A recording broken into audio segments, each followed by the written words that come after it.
کبھی دل میں یہ خیال ہوتا ہے کہ یار میں ایک گناہ ہے مثال کے طور پر،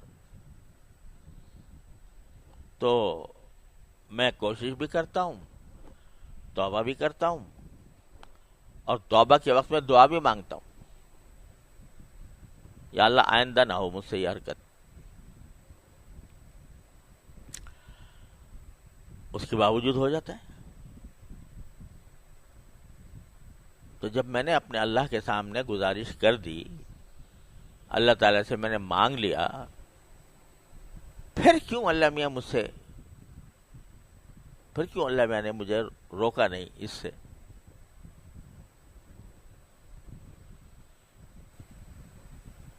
اللہ تعالیٰ کی حکمت اور مشیت تو وہی جانتے ہیں، ہم اور آپ کہاں تک اس کی حکمت اور مشیتوں کو سمجھنے کی کوشش کریں گے۔ لیکن اللہ جل جلالہ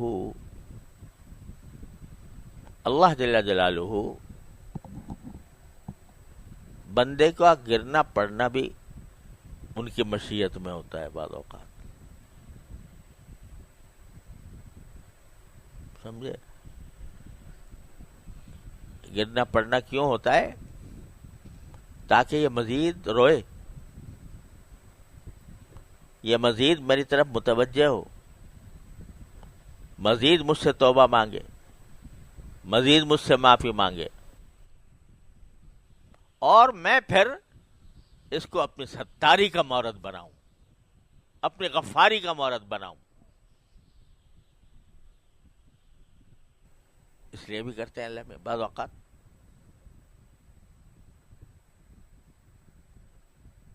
اس لیے دیکھو، ایک اللہ تعالیٰ معاف کرے، ایک چیز ہوتی ہے استدراج، اللہ تعالیٰ ہر مسلمان کو اس سے محفوظ رکھے۔ استدراج کیا ہے؟ کہ آدمی گناہ میں مبتلا ہے، گناہ میں کیا جا رہا ہے، اور اللہ میں ڈھیل دے رہے ہیں،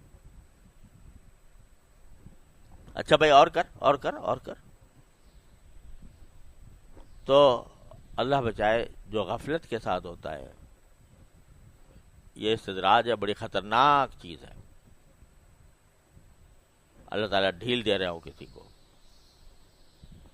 اس کی علامت یہ ہے استدراج کی کہ ایسے آدمی کے دل میں فکر ہوتی ہی نہیں،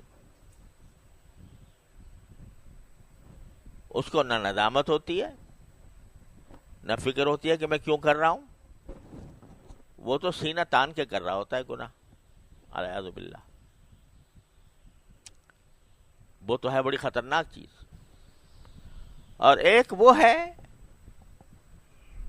جو گناہ تو کر رہا ہے بیچارہ، لیکن شرمندگی کے ساتھ، عاجزی، اللہ تعالیٰ کے سامنے عاجزی ظاہر کرتا ہے، روتا ہے، گڑ گڑاتا ہے، یا اللہ مجھ سے یہ ہو گیا، مجھے بچا لے اس سے، یا اللہ مجھ سے آئندہ میں اس گناہ میں مبتلا نہ ہوں۔ آج کل کے جو گناہ ہے وہ نظر کا گناہ سب سے خراب ہے، تو میں اس کی خاص طور پر، اور بھی غیبت سب پتہ نہیں کیا کیا ہم مبتلا رہتے ہیں جن گناہوں میں۔ اب ہم جیسے لوگ جن کا بہرحال کچھ نہ کچھ کسی بزرگ سے تعلق ہے، کسی کا پاس بیٹھنے کا موقع ملا ہے، کچھ دین کی تعلیم حاصل کی ہے، کچھ تعلیم دے رہے ہیں، تو ان سے یہ توقع تو مشکل ہے کہ وہ ان کو نماز چھوڑنے کا گناہ کریں گے، یا وہ معاذ اللہ شراب پی لیں گے۔ لیکن جو گناہ پھیلے ہوئے ہیں معاشرے کے اندر، اچھا خاصے پڑھے لکھے اہل علم کے اندر، نظر کا گناہ، کان کا گناہ، غیبت کا سننا، زبان کا گناہ کہ زبان بے تکان چل رہی ہے، یہ سوچے بغیر کہ میں سچ بول رہا ہوں یا جھوٹ بول رہا ہوں، میں مبالغہ اتنا کر رہا ہوں کہ وہ جھوٹ کی حد تک پہنچ رہا ہے، غیبت کر رہا ہوں کسی پر بہتان لگا رہا ہوں، کسی پر الزام لگا رہا ہوں، کسی کی دل آزاری کر رہا ہوں، یہ گناہ عام ہے، ہم سب میں. تو پہلے تو اس کا احساس ہونا چاہیے کہ گناہ ہے، اور احساس ہونے کے بعد شرمندگی ہونی چاہیے. غیبت کر لی اور شرمندگی کوئی نہیں، اللہ بچائے. جب کیے جا رہے ہیں اور کوئی شرمندگی بھی نہیں، اس سے توبہ کرنے کا دھیان بھی نہیں، تو بھائی یہ خطرناک معاملہ ہے. لیکن اگر ہو گئی، مجلس میں بیٹھے تھے، وہاں پر کوئی کلمہ غیبت کا نکل گیا، بعد میں احساس ہوا کہ یا اللہ مجھ سے غلطی ہو گئی، توبہ کر لی. اب توبہ کرنے کے بعد پھر عہد بھی کر لیا، لیکن کسی وقت پھر مبتلا ہو گیا. بس فکر ہو اور پھر مبتلا ہو جائے تو پھر اس کو گھبرانا نہیں چاہیے، مایوس نہیں ہونا چاہیے. اللہ تبارک و تعالیٰ کے سے پھر توبہ کی طرف متوجہ ہو. بازا ہرنچ ہستی بازا،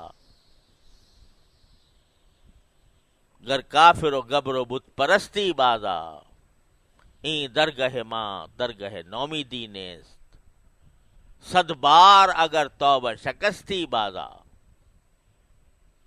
100 بار بھی توبہ توڑی ہو، آ جاؤ میرے پاس. تو جب بندہ میں یہ نہیں کہہ رہا کہ بھائی یہ کوئی اچھی بات ہے کہ ایک مرتبہ توبہ کرے اور آدمی پھر اس کو توڑے، نہیں، کوشش تو پوری کرنی ہے. لیکن کسی وقت نفس سے مجبور ہو کر، شیطان کے دھوکے میں آ کر مبتلا ہو گیا تو پھر مایوس نہ ہو، پھر لوٹ جائے اسی کی طرف. جب یہ عمل کرتا رہے گا تو کیا ہوگا؟ من تابا، تو کیا ہوگا؟ وہ عمل عملا صالحا، پھر وہ عمل صالح کی طرف آ جائے گا. کیا مانا؟ کہ اس کے بیشتر اعمال صالحہ ہو جائیں گے. اور جب یہ ہوگا اور اللہ تبارک و تعالیٰ پھر اس کو طاقت دیں گے کہ بالکل وہ گناہ چھوٹ جائے، فَإِنَّهُ يَتُوبُ إِلَى اللَّهِ مَتَابًا، تو وہ لوٹ آتا ہے اللہ کی طرف، ٹھیک لوٹ آنا.